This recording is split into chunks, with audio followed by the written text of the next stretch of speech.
friends, நான் உங்க Bhaskaran MTM Green Trading Academy இருந்து பேசுறேன். Friends, இன்னைக்கு நம்ம கொஞ்சம் சம்மரைஸ் பண்ணிடுவோம். இன்னைக்கு மார்க்கெட் எப்படி முடிஞ்சது அப்படினு சொல்லிட்டு டெக்னிக்கல் லெவல்ஸ்ல நாம கொஞ்சம் அனலைஸ் பண்ணலாம். இது வந்து அடுத்தடுத்த ட்ரேடுக்கும் நமக்கு வந்து ரொம்ப யூஸ்ஃபுல்லா இருக்கும். ஸோ மார்னிங் மார்க்கெட் எப்படி ஓப்பன் ஆச்சுன்னா ஃப்ளாட்டாக ஓப்பன் ஆச்சு. ஓப்பன் ஆகிட்டு அப்புறம் ஒரு டவுனில் வர மாதிரி வந்து அதுக்கப்புறம் ஒரு பின்பார் மாதிரி முடிஞ்சிச்சு. ஃபஸ்ட்டு 5 மினிட்ஸ் கேண்டில் நிஃப்டியில் வந்து அது இன்னும் இண்டிகேட் பண்ணிச்சுன்னா இன்றைக்கி வாலட்டிலிட்டியாக தான் இருக்க போகுது அப்படின்றத நம்ம அப்போவே பார்ப்போம். சிபிஆர் வித் அனாலிசிஸில் வந்து நிஃப்டி வந்து கொஞ்சம் வைட் ரேஞ்சில் இருந்துச்சு, பேங்க் நிஃப்டி வந்து நேரோ ரேஞ்சில் இருந்துச்சு. ஸோ பேங்க் நிஃப்டி வந்து ஒரு பிரேக் அவுட் நடக்கும், நேரோ ரேஞ்சில் இருக்கிறதுனால ஒரு நல்ல ட்ரெண்டிங் மூவ் இருக்கும் அப்படின்னா நம்ம எக்ஸ்பெக்ட் பண்ணோம். லைவ் கமெண்ட்ரி கொடுத்துட்டு இருக்கிறப்பவும் நம்ம அதை திரும்ப சொல்லிட்டே தான் இருந்தோம். ஆனால் இன்றைக்கி அந்த மாதிரி ஒரு பிரேக் அவுட்டு, அந்த மாதிரி ஒரு ட்ரெண்டிங் மூவ் வந்து நம்மளால் பார்க்க முடியல.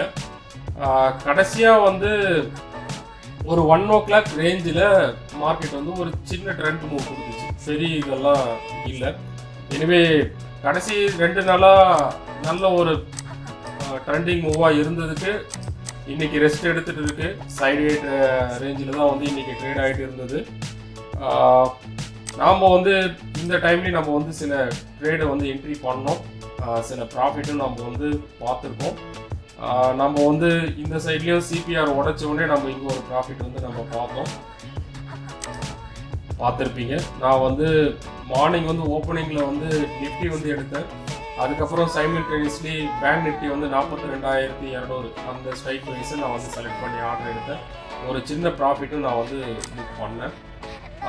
பட் நம்ம சிபிஆர் இருக்கிறதுனால நம்ம கையில் ஏதோ ஒரு பெரிய டூல் வந்து கையில் இருக்கிற மாதிரி ஒரு நம்பிக்கை.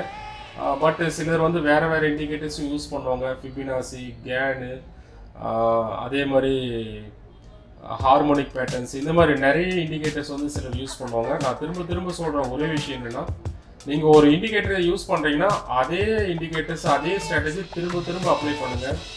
அதோட எப்போ ரிஸ்க் மேனேஜ்மெண்ட் வந்து ஒன்று சேருதோ, பொசிஷன் சைஸிங் வந்து நீங்கள் முடிவு பண்ணுறீங்களோ அந்த டைம் பீயிங்கில் கண்டிப்பாக உங்களால் சக்ஸஸான ஒரு டே ட்ரேடராக வர முடியும், சக்ஸஸான ஒரு ஆப்ஷன் பையராக வந்து வர முடியும். ஸோ நான் சொல்கிற இன்ஃபர்மேஷன் உங்களுக்கு பயனுள்ளதாக இருக்கும்னு நம்புகிறேன்.